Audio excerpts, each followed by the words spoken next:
All right. Well, I'll just get started with an intro and people will hopefully keep joining. So thank you all for joining us tonight. I'm Sarah Chapman. I'm the executive director of the nonprofit Media Burn Archive, which is based in Chicago. Media Burn collects, preserves, and distributes documentary and experimental media produced by artists, activists, and community groups. Our mission is to create positive social change by amplifying underheard voices, both in contemporary dialogue and the historical record.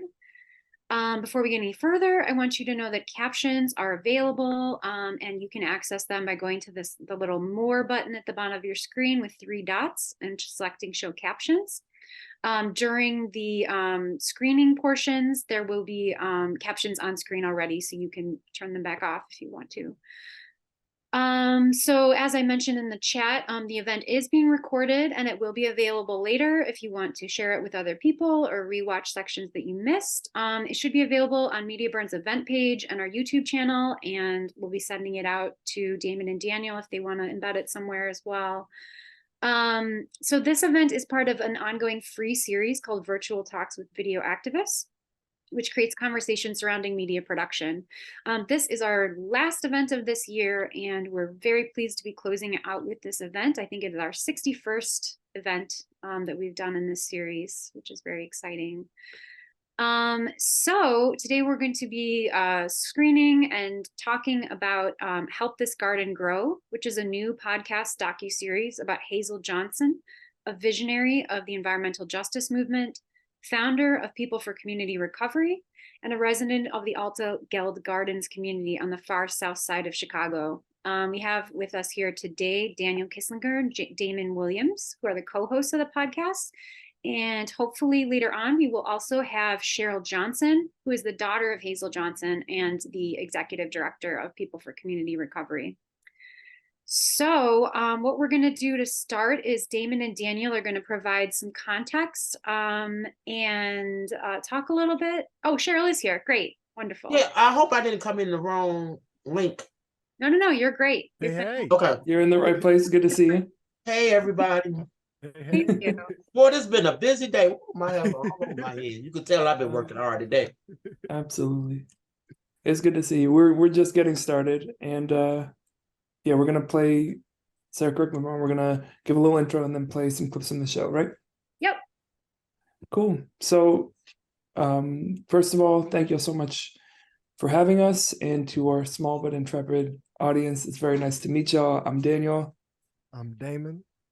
And we're the co-founders of Respire Production and Media, which is a movement media ecosystem hub based here in Chicago that creates media projects about, with, and in support of social movements toward liberation. And so the project we're here to talk about today, Help This Garden Grow, is a 6-part audio documentary series that we made in partnership with our compatriot and good friend over here, our comrade Cheryl. That's about the life, legacies, and contributions of her mother, Hazel Johnson, and the wider ecosystem of environmental justice workers who, for the last few decades, building out of a longer lineage, have structurally reshaped the fight for justice in our city. And so, yeah, Dame, anything you want to add before we hop in? And then we're going to listen to a prolonged clip from the first episode of the show. No, I think you did really well. I think we can talk the details afterwards. I just want to say it's an honor to be here to talk about it, but it's definitely an honor to be here with Cheryl because it was truly an honor to be able to tell and steward the story. And so as a Chicagoan, as someone who is committed towards making a new and better worlds, to be able to get so intimately involved with such a powerful story was transformative for me. And so I appreciate y'all for checking out, anybody who listens to this, for engaging with this history that we need to make sure is never shadowed or is never covered. It needs to shine really brightly. So we can hop into it.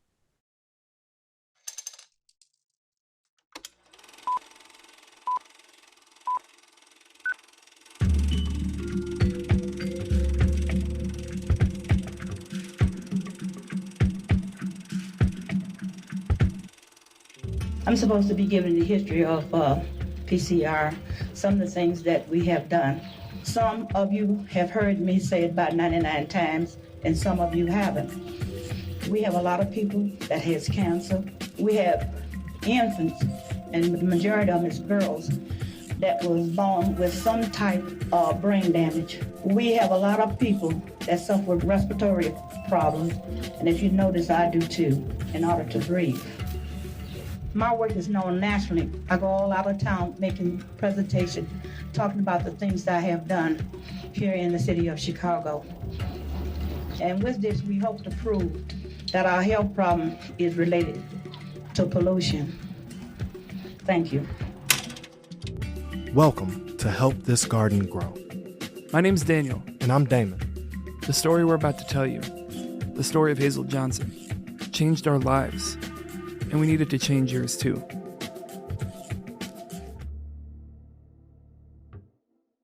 I don't know if you've noticed this, but things ain't been going great. What do you mean, Dame? Well, there's a snowstorm and brutal cold hit an unprepared energy system and left nearly 5 million customers in the dark. And a train derailed, causing a massive explosion and fire. Don't forget about for 18 months, lead and harmful bacteria leached into the tap water of nearly 100,000 Flint, Michigan residents from 2014 to 2015. There's also Black Americans are at least twice as likely to die of COVID-19 than whites, almost 4 times more likely when you control for the fact that the black population is younger. And of course, scientists warn today that climate change is warming the planet to the point where it's causing irreversible damage in some parts of the world. All around us, we see systems collapsing and infrastructure failing. We're living in the collapse of the systems that govern our lives, and we're having to deal with the consequences every day. And the truth of this reality can be so big and heavy. For many of us, it's easier to cope with this reality by avoiding what's happening around us. But there are always people who don't avoid these truths, either because they choose not to, or because the harm of these truths is impacting their daily life so directly that they can't ignore it even if they wanted to. Some of these folks decide to do something about it. They fight to challenge these destructive systems while imagining and enacting new possibilities. And these are our people. It's been our honor to be interconnected with a multi-generational coalition of people, organizations, and spaces that have committed themselves to liberation and have come together as a movement. This movement has run campaigns, created media projects, built community hubs, put their bodies on the line, fed people, sheltered people, and challenged power. It's continued a revolutionary lineage of freedom-making and radical imagination that has helped transform Chicago and the rest of the world. And it is from striving to learn about and align with these liberatory lineages that we heard about this powerful woman who was known as the mother of environmental justice. In listening and learning from environmental justice changemakers in our city, one figure kept coming up time and time again. That name was Hazel Johnson. And it was a name that, kind of surprisingly to us, we didn't really know that much about. We'd maybe heard of her in passing, or someone we knew had talked about working with her, but we didn't really know much about this woman who these brilliant visionaries were naming as so important to them. So we did what we always do, the first step of our very thorough research process that we always do when we want to learn more about a person. We Googled to see if there was a documentary. We couldn't find one. What we found instead was a spattering of news clips. Hazel Johnson. Hazel Johnson. Hazel Johnson. Hazel Johnson got her start in environmental activism. She's considered to be the mother of the environmental justice movement. Hazel Johnson and her husband moved to the Altgeld Gardens public housing complex in 1962. And she jumped into action after seeing firsthand the high rates of respiratory problems and cancer in the community. Johnson started People for Community Recovery. She fought for clean water, mobilized residents, and her activism led to a presidential award and changes at the federal level. Based on what we'd been hearing and what we wanted to learn, these clips did not do Hazel justice. To really understand Hazel, you have to hear her speak. This is WTTW Channel 11 Chicago. Hazel Johnson, you live in Altgeld Gardens in the middle of all of the expressways and chemical plants and sludge drying beds. Could you tell us, for those of us who don't come into your neighborhood, what is it like? What does it smell like? And what is it like to live there on a day-to-day basis? It's like living in hell because of the odor that makes you sick all the time. And it's sickening to know that the people in our area is an isolated area, is a forgotten area that no one cares about. We have infants that's born with deformities. We have a lot of respiratory problems. We have cancer. We have people that have to live on oxygen tanks in their home. Do you believe that that is related to the pollution? Sure, I do. May I ask you what you think needs to be done in order to deal with this problem then? Do you want to shut down all the industry around here? Do you want to move people out? What do you want to do? Close all the industry down and relocate the people. I've been asking that for years. You want to close all the industry? Sure, I do. Human health come first. What do people... You know, that's the problem with the industries, the politicians, and everybody else that care about the bucks. But what is happening to people's health? And I don't think that my community should share the burden for the whole city of Chicago, and we've been doing it ever since 1863. So you say you either move the people... Yeah. Is there a middle ground? Can you come to some kind of agreement with these companies? No. We're not economizing with these people in the company. We want them closed down because we feel that they're affecting our health while they're making millions of dollars each year. Now that's what I'm talking about. She ain't playing with these people. Just to witness her poise, her commitment. She not moving an inch. She really is a badass in how she holds it down. Yeah, I mean, she's facing a sea of incredibly 80s white hair and like weird talk show vibes, and she's up there like unshaken. This radical truth-telling and fearless commitment is what's needed to deal with all the problems of today and the problems that we know are to come. So we invite you to join us on this journey to learn everything we can about Hazel Johnson, her organization, People for Community Recovery, and the gift she and the environmental justice movement has given us. A legacy and a pathway to survive, to repair, and to build a healthier, sustainable world. To unwrap this gift, we need to know the right questions to ask. We believe that the best way to tell a story isn't to demand answers, but to find the people who love the person you're trying to learn about, and to develop the questions and then search for the answers together. In this case, it's clear who we needed to be doing that work with. The current director of the organization Hazel started, People for Community Recovery, is her daughter, Cheryl Johnson. Oh, so you're going to ask me questions? Okay, cool. Cheryl has gracefully carried the baton of her mother's legacy. And not only has Cheryl been generous in telling this story, but she's also agreed to be our partner in building this project. So that's the beginning of the first episode. Cheryl, it's very fun. You know, we know you've listened to it, but it's very fun to see your face, hearing your own voice. That's a new experience for us. And so I think we can give a little bit of context of the scale of the story that we tell over the 6 episodes that follow. But before we get to that, I think some about the like how and why of this project and how we built it, which maybe is different from how other people do their work, I think would be good. It's important that we move with integrity whenever we are telling stories, particularly stories related to notions of power. And in that, we have to account for our own power dynamics and how we show up and the relationship you have to a subject. And so a lot of times there's this false notion of objectivity in documentary making or in journalism that often erases a lot of those power dynamics that are informing how a story is being told, presented, and understood. And so with that, you know, in addition to being a media maker, I myself am an artist and an organizer, and, you know, did work when I was a youth as well. And in that have been the insert activist here, insert young person here, insert artist here into a story that is not my own. And so I have to wait until I see it later to see how my words were being used, how my voice, how my likeness was being framed into someone else's imagination.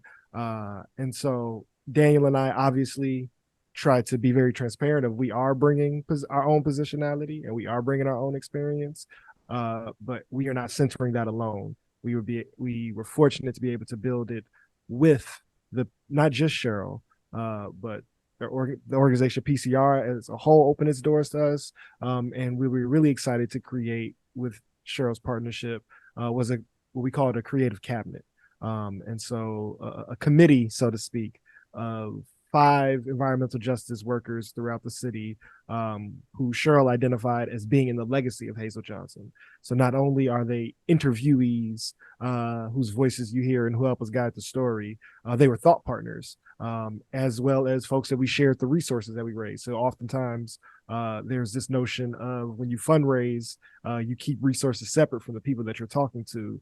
And, some of that is to uphold certain notions around bias, and it has its place, but a lot of it is also because it's much easier to not share resources for a lot of folks. It makes production a lot easier when the people who are doing that other labor don't have to be paid. Yeah. And so to recognize, to Daniel's word, that this was labor, and this story was not ours to tell by ourselves, and we were not equipped to tell it by ourselves, even if we had the ego and the arrogance to try.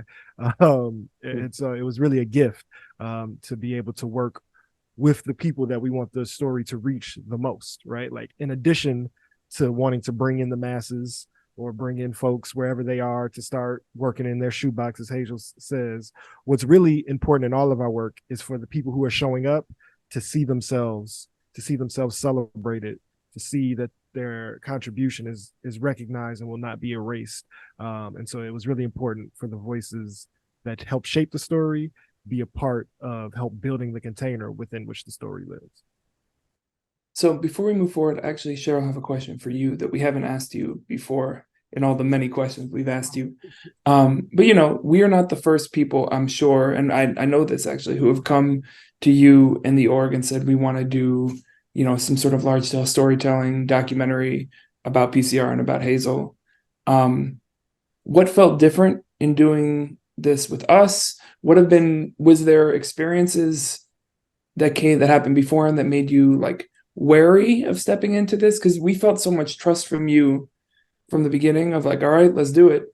But we haven't really asked, was there a cautiousness or a wariness when we started working together around based on past experiences of people coming in and saying, we want to tell this story?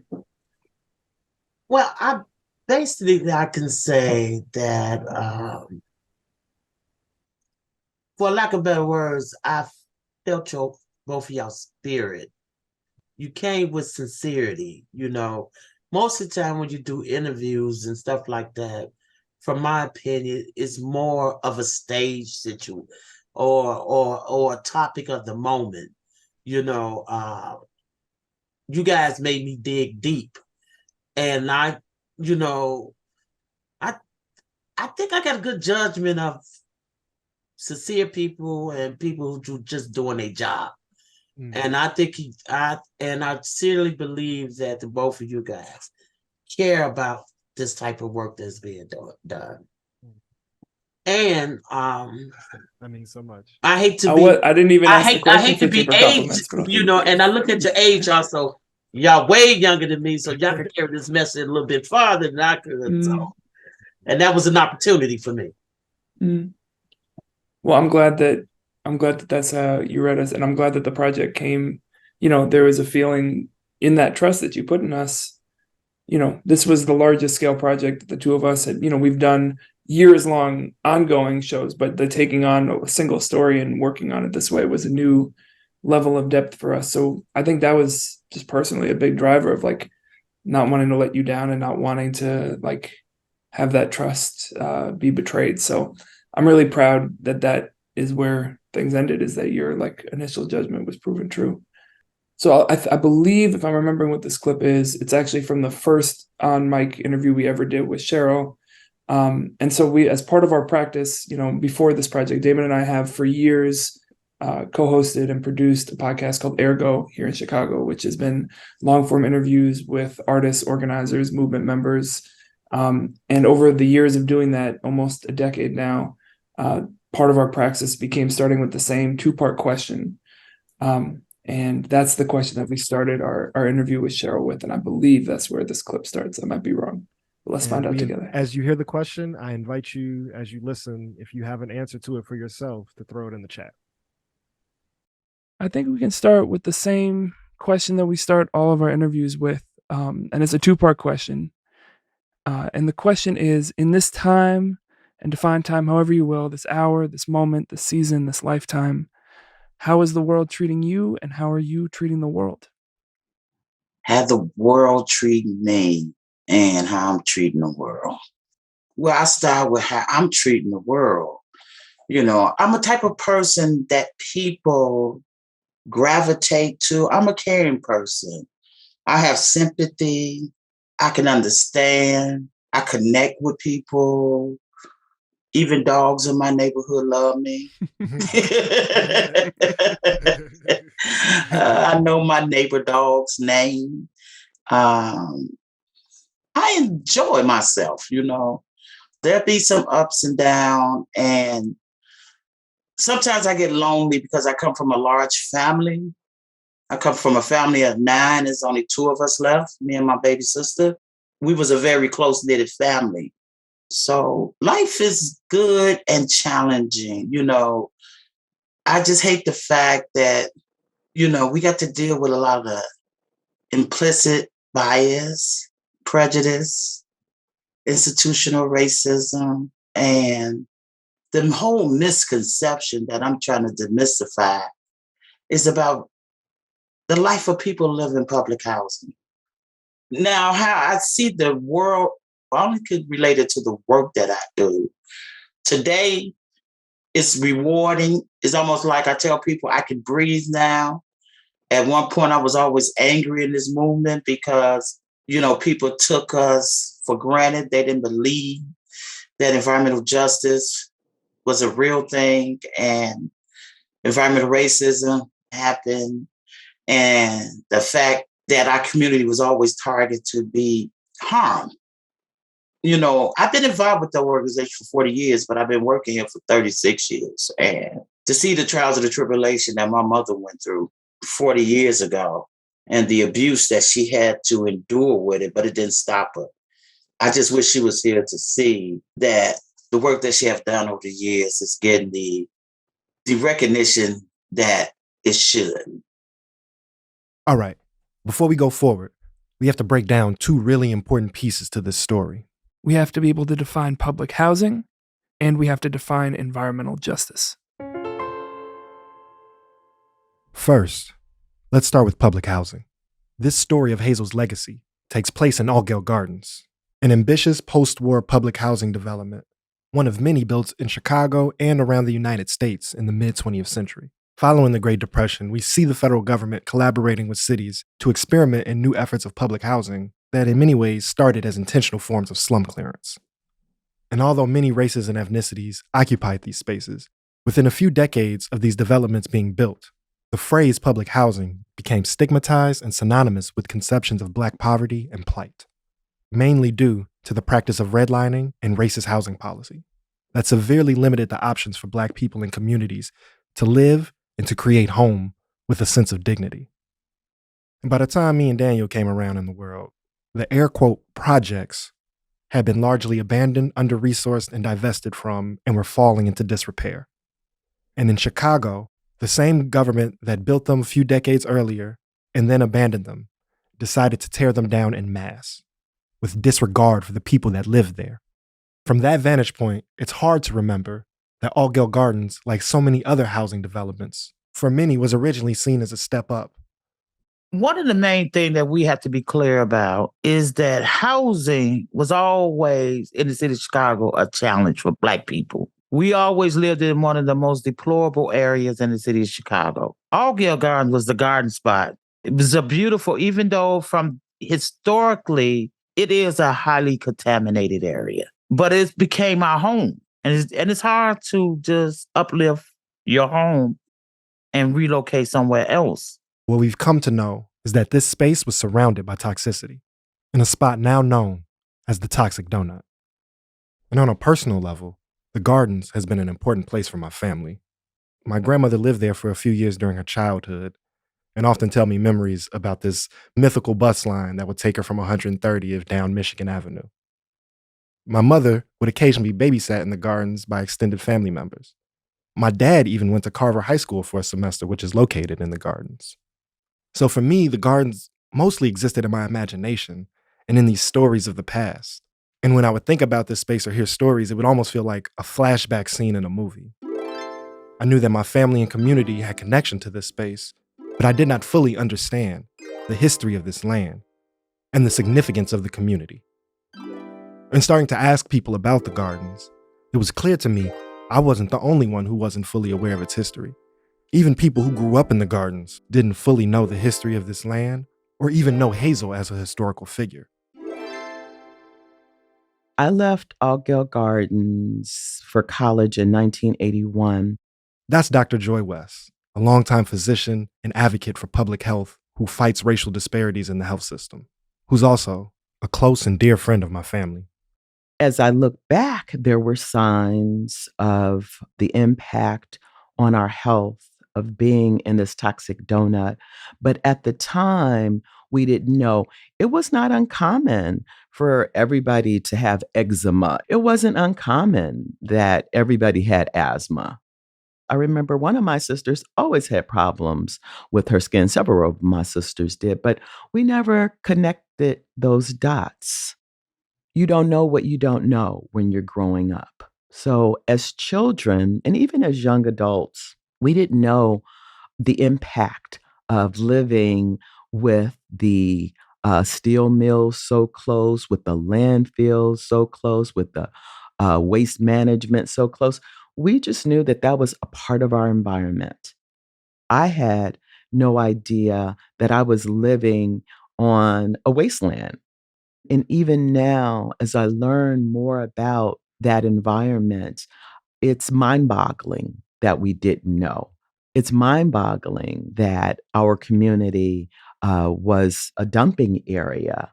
I would have never thought that government authorities, the EPA, the Chicago Housing Authorities, would allow harm in that way. I would have never thought that private companies, the steel mill, Ford, Sherwin-Williams, some of the companies that surround Altgeld Gardens, would not have been held accountable for the harm that they were causing to the environment.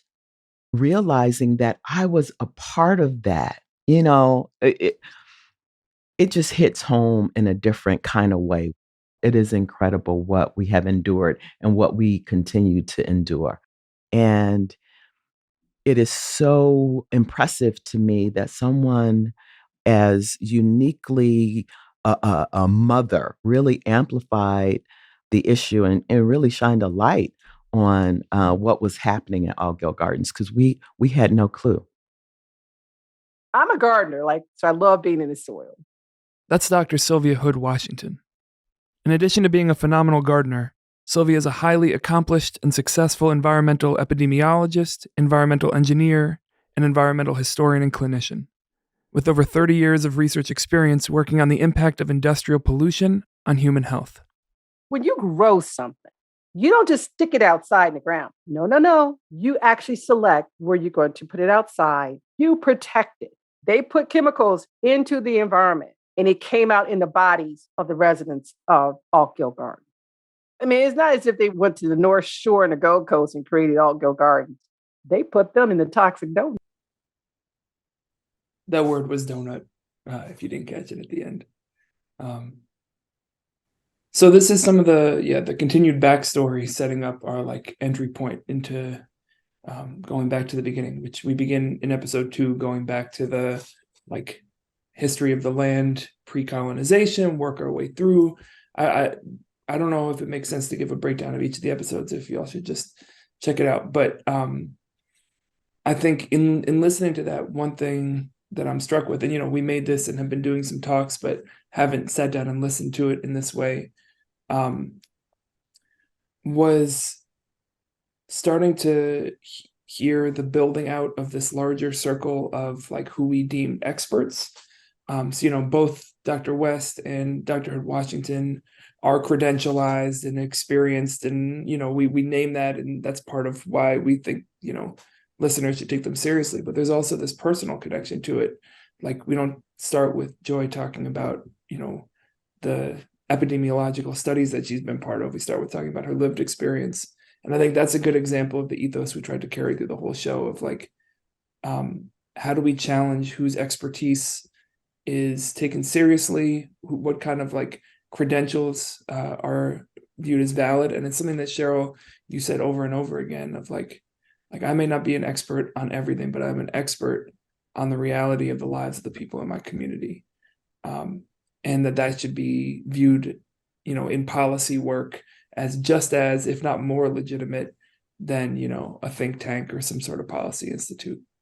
So I think that's just one of the strands that popped out to me. For either of y'all, anything in listening to that first chunk that came to mind? Also, I know we'll do maybe some Q&A, but audience, if it's a small crew, we can just make this a conversation. If y'all have thoughts, questions, things you want to bring in, resonances you want to bring into the conversation now, I think I'm making a bold proposition that's just okay, and y'all should be able to hop in. What do you think? Yeah, that sounds good for me. Cheryl, did you want to respond before I jumped in a little bit? Oh no, every time I hear it, I can't stand my voice. So nobody that's can. What I always tell you guys, but and I watched the presidential election last night. Oh, the debate, yeah. Yeah, the debate. And that one guy that said climate justice is a hawk, and he even called it a religion. And I just listened to him like, that may be his reality, but my reality is really different. I experience it, and to see that it has a platform, but there's a lot of misconceptions about what's really going on with the climate conditions from what we do as humans to this environment, and I'm sure he make a lot of contribution to the negativity of the destruction of our environment also.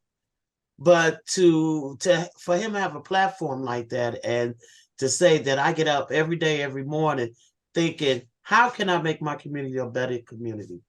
First, we got to clean up what has been dirty up.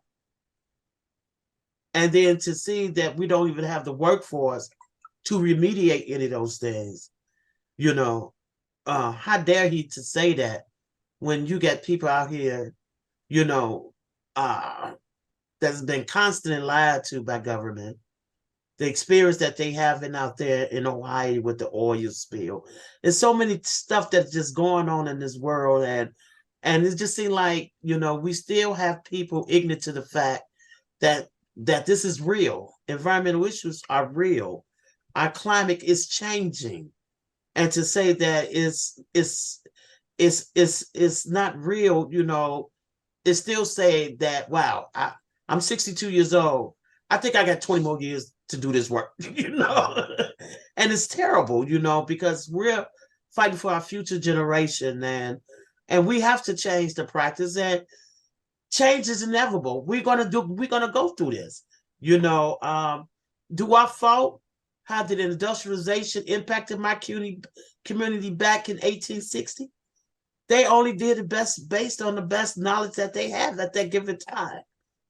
But as we move forward and where we are today, we got better technology and better information, then we should be able to make those adapt to that. But, to deny that it doesn't exist, it just shows me that he's living in a false reality. Mm-hmm. So, and which continue to make my work a little bit harder every day. And I like a good fight, so I ain't scared. My community made me tough like that. So yeah, we heard some of those fight stories. Oh, most of them didn't make the cut in the show, but you were not only not holding those stories back, you're like, let me just tell you who I am. Yeah. That I'm not going to shy away from that. Yeah. So it's just important to have, we got to have these conversations, and these conversations is not easy. It's hard, and we have to deal with what the reality really is. And, and we have to learn from what we've done in the past and the practices that we have in the past, so we won't do it in the future. But if we don't have these type of conversations and be honest about it and thinking it is a joke, it's a hoax, it's a, that was a new thing for me, a new religion, I was like, wow, well, I'd rather be part of that new religion, because it's a healthy thing that we're trying to achieve, not to continue to decimate our environment.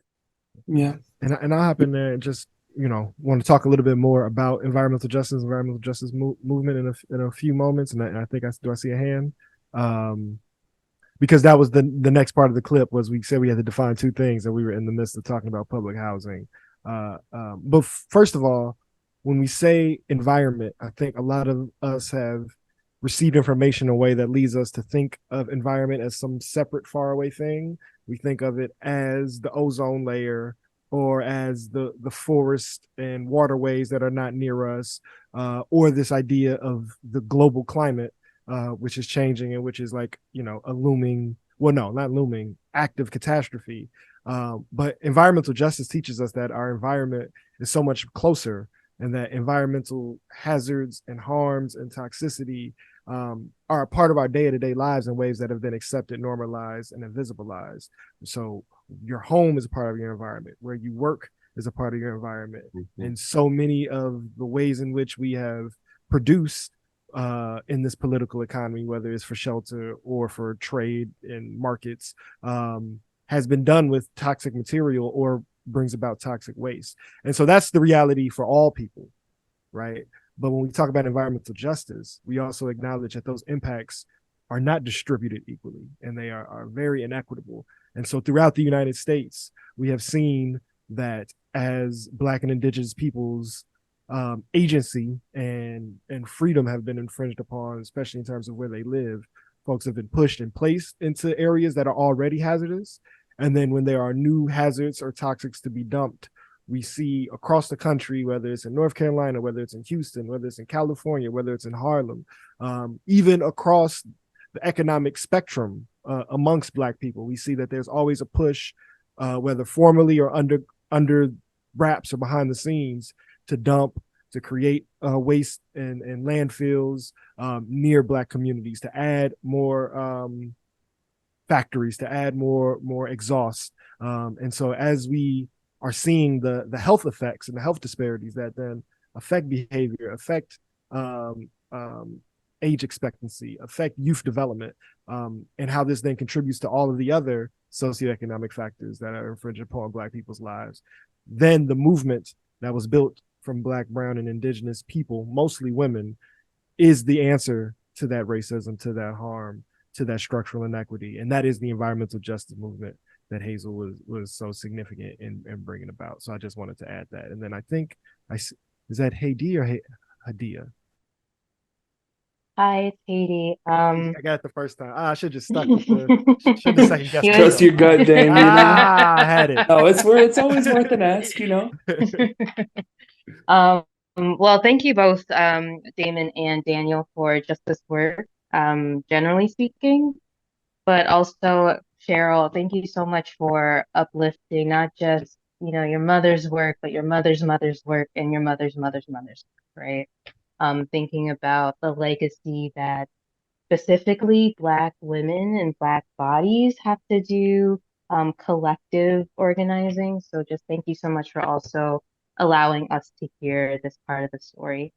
Daniel, I may have forgotten the question you initially asked, but I'm trying to organize some thoughts. But if I remember the gist of what you had said, you would address a bit about centering lived experience and lived knowledge ahead of academic knowledge, right? Or prestige knowledge.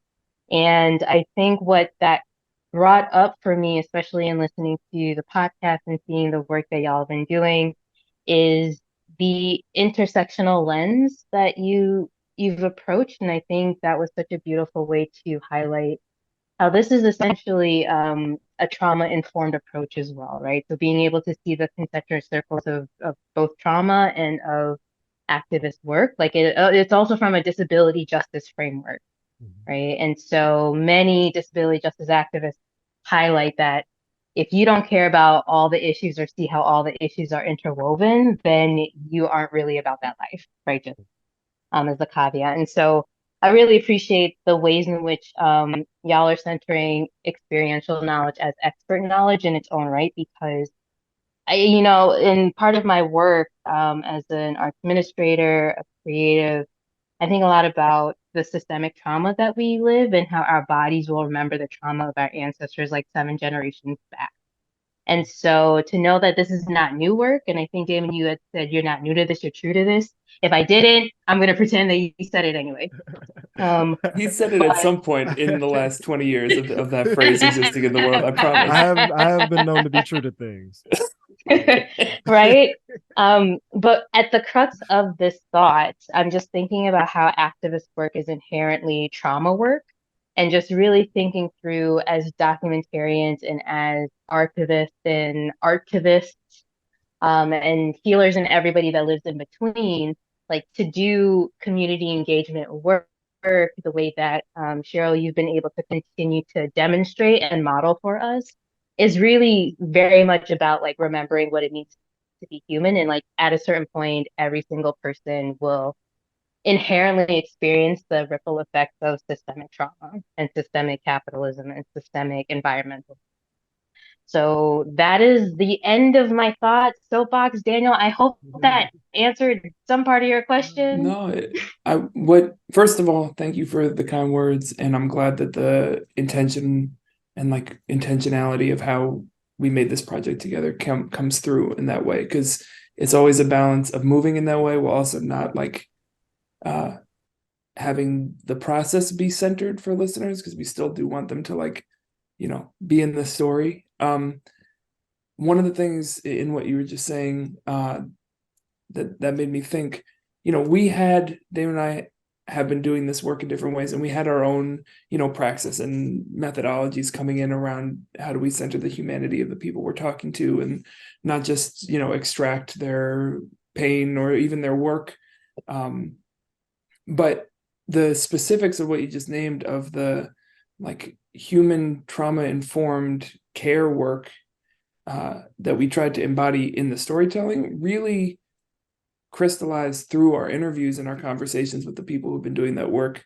Both Cheryl, and I'm thinking specifically Olga Bautista, who is one of the members of our creative cabinet, talked a lot about like how hard that work is of bringing people in and asking them to share stories and their experiences, which may be painful, also maybe feel shameful for them to share stories of, illness, chronic pain, disability, inability to work in ways that are expected of them based on their precarity. Yeah, and gender, like all of the components of that.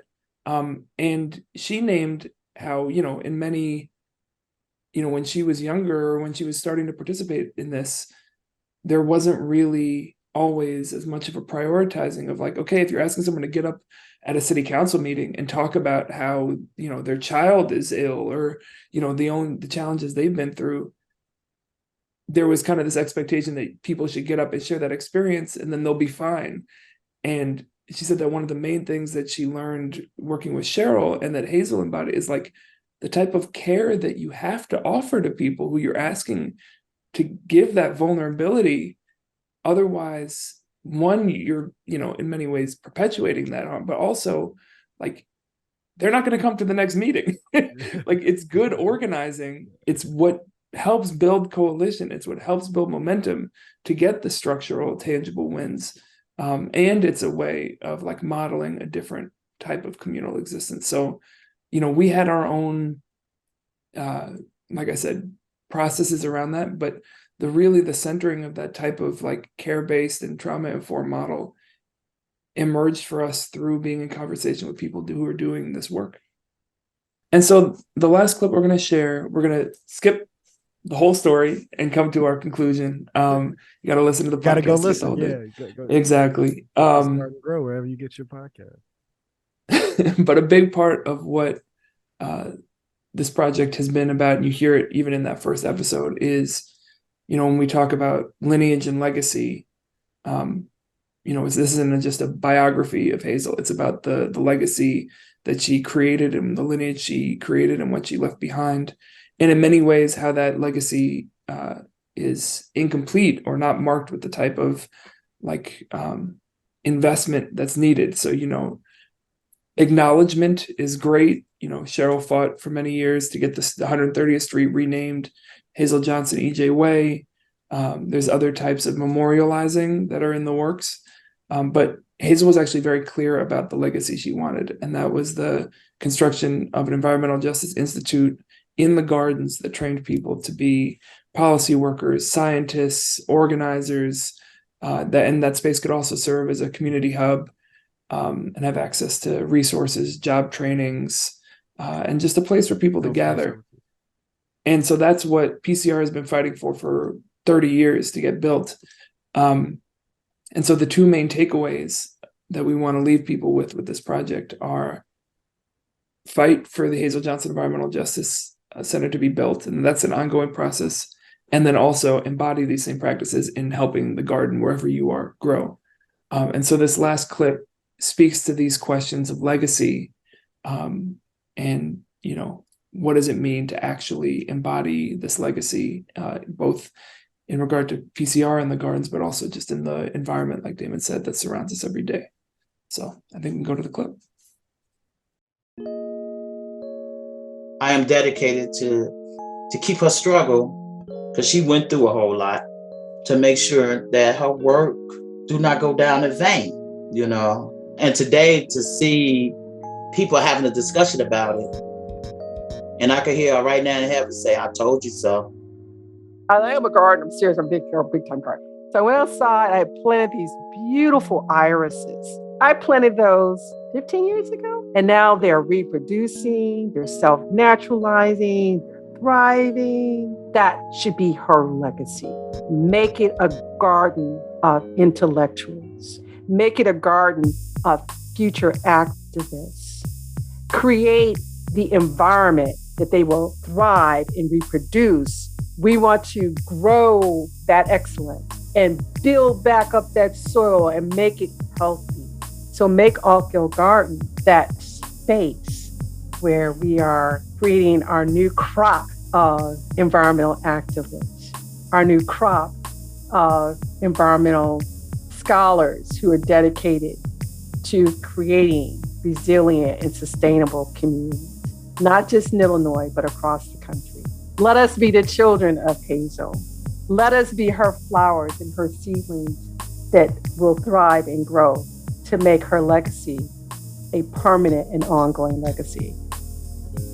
Sylvia is speaking to a shift that has happened with us. We came into this project as documenters and storytellers, and we leave seeing ourselves as Hazel's children that have inherited both a responsibility, but also a great gift that offers a sense of pride and joy, knowing that we are connected to this life-affirming legacy.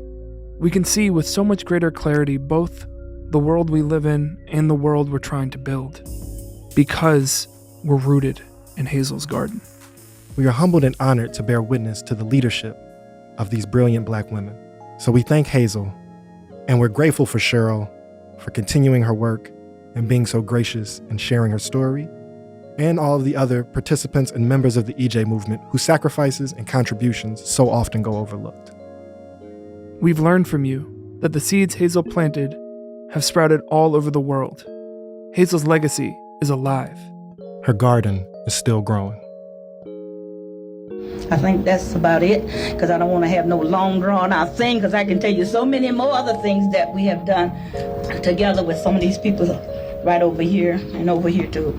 And if we don't take no action, we're going to be a lost cause. Thank you.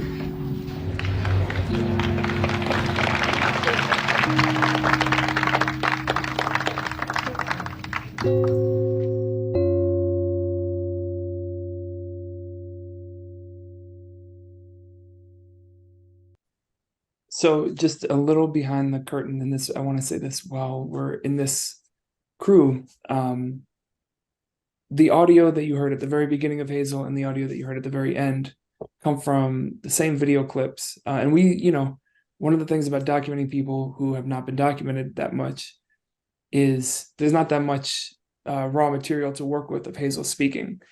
And so we had found some things, we've been scouring, and we're almost done gathering our clips and with production and heading into post.